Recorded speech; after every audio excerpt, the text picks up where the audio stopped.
આમોદમાં ST બસની અનિયમિત સેવાઓ સામે વિદ્યાર્થીઓ અને મુસાફરોનો ઉગ્ર વિરોધ।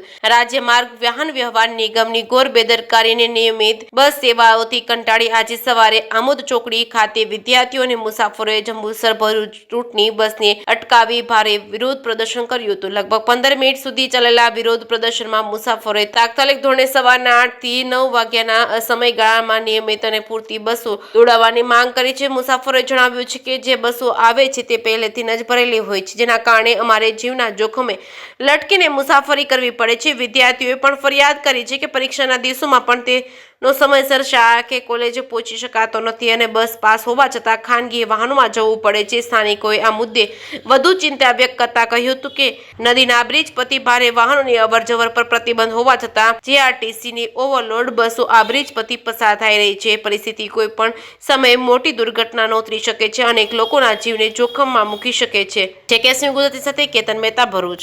શું નામ તમારું? રબારી દેવજીભાઈ।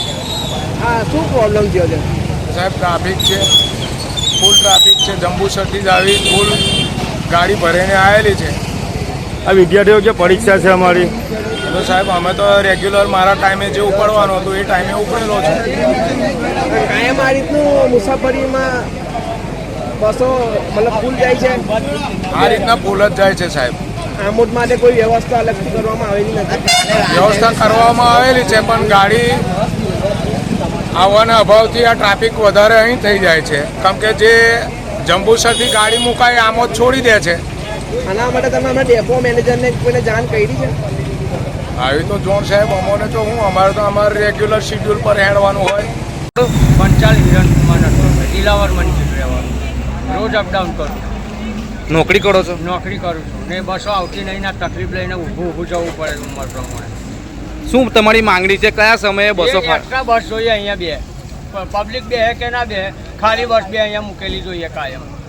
કયા સમયે આ બસ મૂકવી જોઈએ? 8 થી 9 ના ગારામાં બે બસ જોઈએ, પરફેક્ટ 8:45 નો ટાઈમ છે કે 8:30 નો પરફેક્ટ ટાઈમ કરાવવાનો।